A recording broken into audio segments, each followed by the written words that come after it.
नमस्कार मित्रांनो, मी अभिजित आणि मी आज पुन्हा आलो आहे खास माझ्या मराठी ऑडियन्ससाठी एक अत्यंत महत्त्वाच्या अशा विषयावर चर्चा करण्यासाठी, ज्याची चर्चा सध्या देशभर चालू आहे. Exit polls. प्रत्येक निवडणूक आली की आपण टीव्हीवरती मतदान झाल्यानंतर किंवा व्हायच्या आधी या चर्चांना उधाण येतं की कुठला पक्ष किती जागा मिळवणार, कुठला पक्ष जोरात आहे, कोणाची वेव आहे, कोणाची सुनामी आहे. ह्या सगळ्या गोष्टी आपण ऐकत असतो आणि निकाल लागल्यानंतर वेगळंच चित्र आपल्याला पाहायला मिळतं. तर ह्या सगळ्याची, ह्या एक्झिट पोलची पोल खोल करण्यासाठी मी तुमच्यासमोर आलेलो आहे. मित्रांनो, हा व्हिडिओ पूर्ण पहा. खूप मजेशीर होणार आहे हा व्हिडिओ आणि तेवढाच तुम्हाला माहिती देणार आहे. हा व्हिडिओ पाहिल्यानंतर तुम्हाला कुठलाही एक्झिट पोल पाहावं असं वाटणार नाही किंवा एक्झिट पोल विषयीचा कुठलाही व्हिडिओ पाहण्याची गरज उरणार नाही, कारण सगळी माहिती A to Z माहिती मी ह्या व्हिडिओमध्ये घेऊन आलेलो आहे तुमच्यासमोर. चला आपण ह्या व्हिडिओला सुरुवात करूया. निवडणूक संपली, मतदान झालं, पण निकाल येण्याआधीच टीव्हीवर कोणीतरी सांगतं सरकार बनलं. पण तुम्ही सेलिब्रेट करता किंवा निराश होता. पण एक मिनिट, तुम्ही निकाल पाहत नाही, तुम्ही एक अंदाज पाहत आहात. हे आपण विसरतो आणि कदाचित हा अंदाजच आपल्या मनाशी खेळ करत आहे. आज आपण बोलणार आहोत त्या सिस्टम बद्दल जो प्रत्येक निवडणुकीत नॅरेटिव्ह सेट करतो, एक्झिट पोल.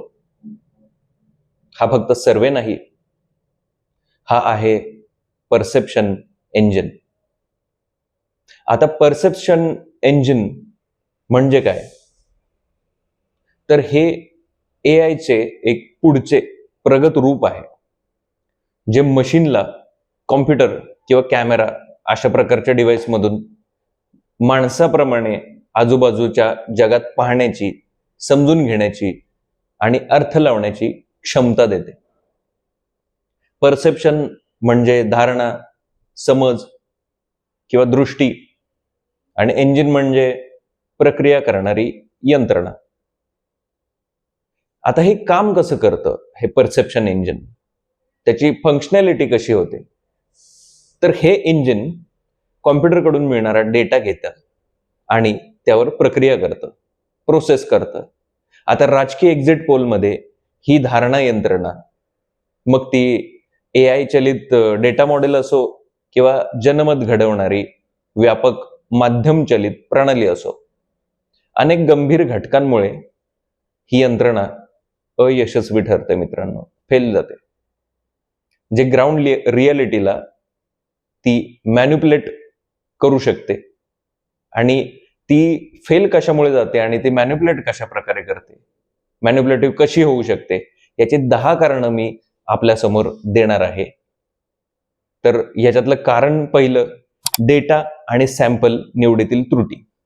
जर मतदारांच्या प्रातिनिधिक गटात ग्रामीण भाग, उपेक्षित समुदाय किंवा महिला यांसारख्या महत्वाच्या लोकसंख्याशास्त्रीय घटकांचा समावेश नसेल, तर AI आणि सांख्यिकीय मॉडेल हे फेल जातात. कारण दुसरं, लहान सॅम्पल आकार. ज्या सॅम्पलवरती काम करणार आहे डेटा, त्याला मुळातच छोटा डेटा दिला जातो आणि एक्झिट पोल्स त्यावर तयार होतात. भारतासारख्या मोठ्या, विशाल आणि वैविध्यपूर्ण मतदारसंघात मित्रांनो, लहान सॅम्पल हे ॲक्युरेट प्रेडिक्शन देण्यासाठी आवश्यक असलेली जी गुंतागुंतीची जातीय, धार्मिक आणि प्रादेशिक जी ऍक्टिव्हिटी असू शकते, ते लहान सॅम्पल तेवढं प्रोव्हाइड करू नाही शकत. तिसरा मुद्दा आहे निकृष्ट डेटा आणि गुणवत्ता. जर मॉडेल्सला अपूर्ण, पक्षपाती किंवा कालबाह्य डेटा दिला गेला, तर परिणामी ही प्रेडिक्शन्स अविश्वसनीय बनतात. ही एक चुकीची माहिती दिल्यास चुकीचाच निकाल मिळणं असं आहे. त्यालाच इंग्लिशमध्ये म्हणतात गार्बेज इन गार्बेज आउट. यासारखी परिस्थिती याच्यामुळे तयार होते. चौथा मुद्दा आहे याच्यातला वर्तणुकीशी संबंधित घटक, म्हणजे बिहेवियरल फॅक्टर. याच्यामध्ये सायलेंट वोटर्स, जास्त तणावाच्या वातावरणात मतदार सूड उगवण्याच्या भीतीमुळे किंवा सामाजिक दबावामुळे आपली खरी पसंती कुठल्या पक्षाला आहे ही लपवू शकतात. आणि हे मतचाचणी करणाऱ्यांना सामाजिक दृष्ट्या हे स्वीकारार्ह परंतु खोटी अशा प्रकारची ते उत्तरं देऊ शकतात जाणून बुजून मतचाचणी करणाऱ्यांची ते दिशाभूल करू शकतात. याच्यामध्ये 5वा मुद्दा आहे शेवटच्या क्षणी होणारे बदल. मतदारांचा एक मोठा भाग अनेकदा शेवटच्या 24 ते 48 तासात आपले मत ठरवतो मित्रांनो. जे अनेक एक्झिट पोल माहिती प्रसिद्ध करण्याच्या घाईत तो डेटा नोंदवण्यात अयशस्वी ठरतात, त्यामुळे त्याच्यात चूक होऊ शकते. 6वा मुद्दा आहे स्ट्रक्चरल आणि अल्गोरिदमिक अपयश, म्हणजे मतांच्या जागांमध्ये रूपांतर किंवा वोट टू सीट कन्व्हर्जन. जर मॉडेल्स एखाद्या पक्षाच्या एकूण मतांच्या टक्केवारीचा अचूक अंदाज लावू शकत असले तरी त्या मतांचे प्रत्यक्ष जागांच्या विजयांमध्ये रूपांतर करण्याच्या गुंतागुंतीच्या गणितीय कामात ते बऱ्याचदा अयशस्वी ठरतात. Specially first past the post प्रणालीमध्ये, त्या घाईमध्ये पोस्ट पास्ट करण्याच्या. 7वा मुद्दा आहे मॉब सायकोलॉजी. मतचाचणी करणारे कळपाच्या मानसिकतेत मॉब सायकोलॉजीमध्ये गुंतू शकतात, जिथे ते त्यांच्या निष्कर्षांना बहुमताशी किंवा स्ट्रॉंग नॅरेटिव्ह सोबत जुळवून घेण्यासाठी बदलतात, जेणेकरून त्यांना एका वेगळ्या अंदाजासाठी पुढं टार्गेट किंवा ट्रोल केलं जाऊ नये. 8वा मुद्दा आहे प्रसार माध्यम आणि पक्षपाती नॅरेटिव्ह. माध्यमांचे स्वातंत्र्य आणि ऑनलाईन चुकीच्या माहितीमुळे लोकांची धारणा मोठ्या प्रमाणात तयार होते आणि काही प्रकरणांमध्ये तर ट्रेंड्सचा वस्तुनिष्ठपणे अहवाल देण्याऐवजी राजकीय गती किंवा मोमेंटम एखाद्या पक्षासाठी तयार करण्यासाठी त्या एक्झिट पोलचा वापर केला जाऊ शकतो. 9वा मुद्दा आहे त्याच्यातला तांत्रिक आणि धोरणात्मक, म्हणजे टेक्निकल आणि स्ट्रॅटेजिक अपयश. समोरासमोर मुलाखतीऐवजी बऱ्याचदा फोन सर्वेक्षणासारख्या कमी ॲक्युरेट पद्धती वापरल्याने ह्या येणाऱ्या डेटामध्ये, रिझल्ट्समध्ये याच्या मोठा फरक निर्माण होऊ शकतो आणि तोच अंतिम निर्णय म्हणून आपल्या समोर एक्झिट पोलच्या रूपाने येतो. 10वा मुद्दा आहे अचूकतेपेक्षा वेगाला प्राधान्य दिलं जाणं.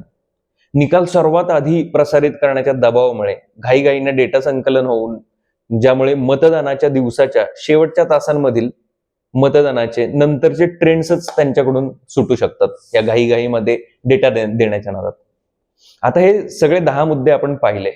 हे सगळे मुद्दे आपण व्यवस्थितपणे समजावून घेऊया तर, आणि एक्झिट पोल्स खरंच प्रेडिक्शन्स आहे का की मॉडर्न पॉलिटिकल वॉरफेअरचा ते भाग आहेत हे आपण बघूया. आता ह्या सगळ्याच्या बद्दल थिअरी काय सांगते? एक्झिट पोल म्हणजे मतदानानंतर मतदारांना विचारलेला प्रश्न आणि त्या सॅम्पलवरून रिझल्ट प्रेडिक्ट केला जातो.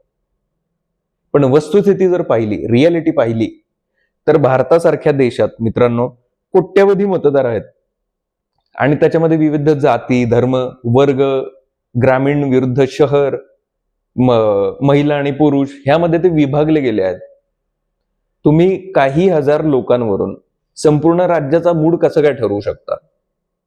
हे सायन्स आहे का की स्टोरी टेलिंग आहे हे कुठलं की जे तुम्ही असंच मोघमपणे सांगू शकता माध्यमांवरती येऊन? आता एक्झिट पोल्स मध्ये एक मोठा प्रॉब्लेम अजून एक आहे, तो म्हणजे सॅम्पल बायस, पक्षपाती नमुने. कोणाला विचारलं जातं? शहरातले लोक, गावातले लोक, कोणत्या मतदारसंघातले लोक, कोणत्या बूथवरचे लोक, हे तर काही सांगितलं जात नाही आणि आपल्याला डेटा दिला जातो. जर सॅम्पल अशा प्रकारे पक्षपाती झाला, रिझल्ट पक्षपाती होतो. त्याच्यामुळं याचं जर उदाहरण पाहायचं म्हटलं तर अर्बन वोटर्स जास्त कॅप्चर होतात कधी कधी आणि नॅरेटिव्ह अर्बन बनतो, पण रुरल वोट्सचं काय मग? ते विचारात घेतलं नाही, ते कम्प्लिटली मिस होतं.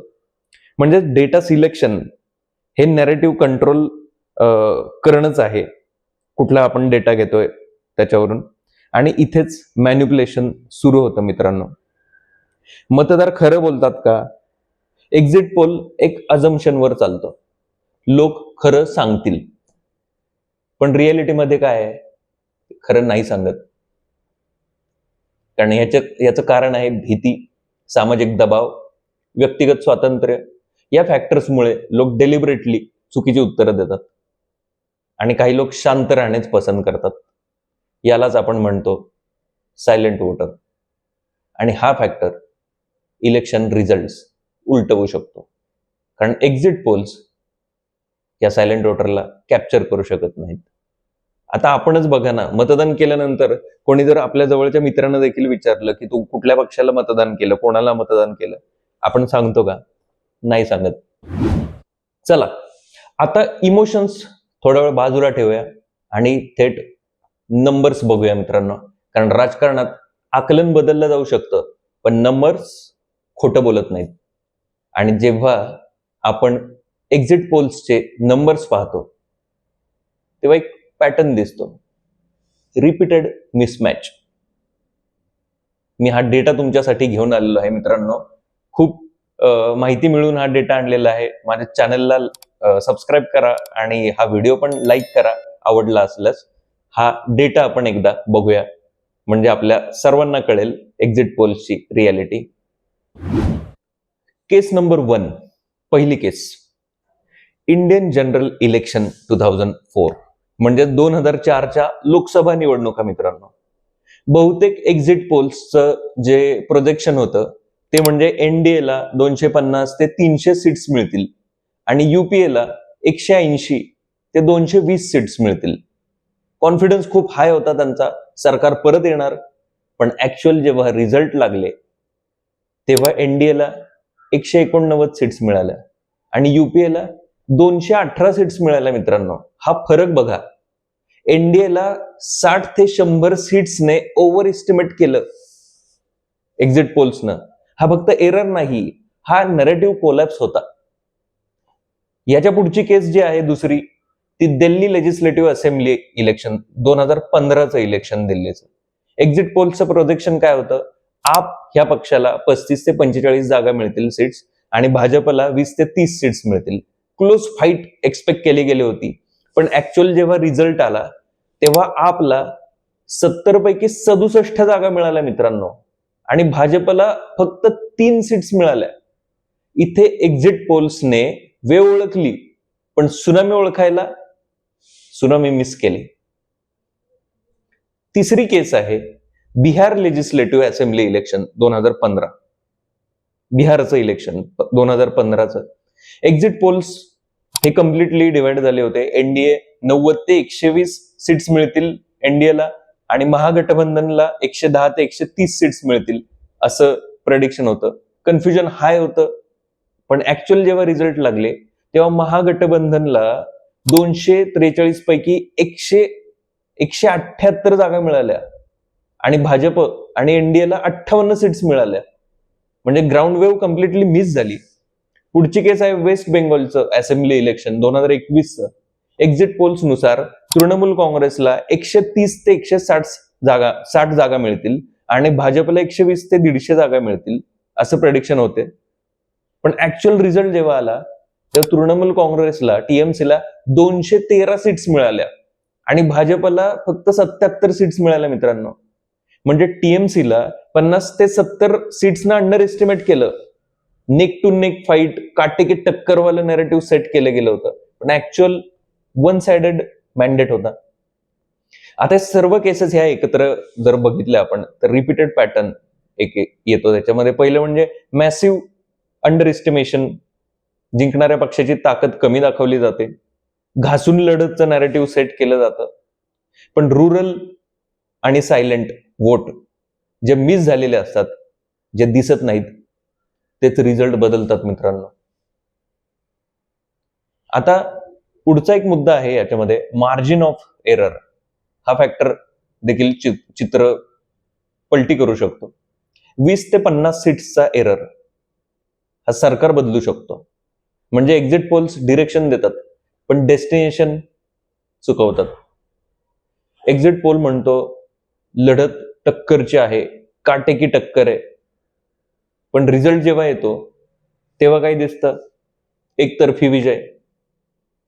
हा फरक नाही, हा आहे परसेप्शन मॅनिप्युलेशन. आपल्याला मॅनिप्युलेट केलं जातं आपलं परसेप्शन अशा प्रकारचे एक्झिट पोल्स देऊन. आता विचार करा, जर नंबर्स इतके चुकू शकतात तरीही आपण त्यावर विश्वास का ठेवतो? कारण एक्झिट पोल्स फक्त डेटा नाहीत, ते तुमच्या मनाशी खेळ करतात मित्रांनो. आता सर्वात डेंजरस पार्ट, सायकोलॉजी.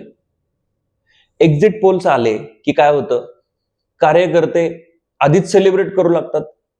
त्यामुळे ऑपोजिशनचे खच्चीकरण केलं जातं आणि नॅरेटिव्ह तयार होतो, गेम ओव्हर, कट थ्रोट.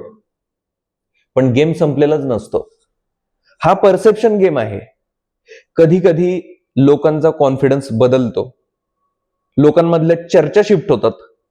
म्हणजे एक्झिट पोल्स हे फक्त रिफ्लेक्ट नाही करत, ते वस्तुस्थितीमध्ये हस्तक्षेप, इन्फ्लुएन्स करतात मित्रांनो. एवढे हे भयानक असू शकतात, एवढे मॅनिप्युलेटिव्ह असू शकतात. आता एक्झिट पोल्स म्हणजे लिटरली हे, मला तर असं वाटतं की हा मीडियाचा तमाशाच आहे. चमकदार ग्राफिक्स, आरडाओरडा करत वादविवाद, चर्चा, खोटे पण थेट दावे. का? TRP साठी. जास्त ड्रामा म्हणजे जास्त व्ह्यूज. पण यात धोका काय आहे? ह्याच्यात जी अनिश्चितता आहे त्यालाच निश्चित म्हणून दाखवलं जातं. जे दाखवलेलं आहे तेच सत्य आहे, तेच कन्फर्म आहे हे भासवलं जातं आणि प्रेक्षकांची दिशाभूल केली जाते आणि नॅरेटिव्ह लॉक होतो. आता थेट मुद्दा आहे, एक्झिट पोल्स वेपन कसे बनतात? नॅरेटिव्ह सेट करतात, उमेदवार आधीच विजयी घोषित केला जातो, हवा तयार केली जाते, वेव तयार केली जाते, किंबहुना करता येते त्यांना. जिंकणारा पक्ष मजबूत दिसतो आणि अशा प्रकारे विरोधी पक्षाला कमकुवत दाखवून कार्यकर्ते आणि मतदारांचा आत्मविश्वास ढासळवला जातो. पब्लिक परसेप्शनला आकार दिला जातो. म्हणजे रिझल्ट येण्याआधीच स्टोरी लिहिली जाते आणि पॉलिटिक्समध्ये स्टोरी हीच पॉवर असते. मग फायनल ट्रूथ काय कळलं आपल्याला सत्य काय कळलं याच्यातून? एक्झिट पोल्स जेवढे उपयोगी असतात मित्रांनो, तेवढेच घातकही असू शकतात. जर तुम्ही डोळे झाकून त्याच्यावर विश्वास ठेवला तर तुम्ही नॅरेटिव्हचा भाग बनता आणि कदाचित तुमचा विचार कंट्रोल होतो. लोकशाहीमध्ये सर्वात मोठं सत्य काय आहे? मतमोजणी, ना की एक्झिट पोल्स, ना की टीव्हीवरचे डिबेट्स. म्हणून थोडा धीर धरा, व्हेरीफाय करा आणि मगच विश्वास करा. कारण एक्झिट पोल स्टोरी सांगतो, पण रिझल्ट सत्यच सांगतो. एक्झिट पोल्स निकाल सांगत नाहीत, ते तुमच्या मनात निकाल तयार करतात. धन्यवाद. हा व्हिडिओ आपण पूर्ण पाहिला. पुन्हा एकदा येईन अशाच प्रकारचा माहितीपूर्ण व्हिडिओ घेऊन. तोपर्यंत जय हिंद, जय महाराष्ट्र.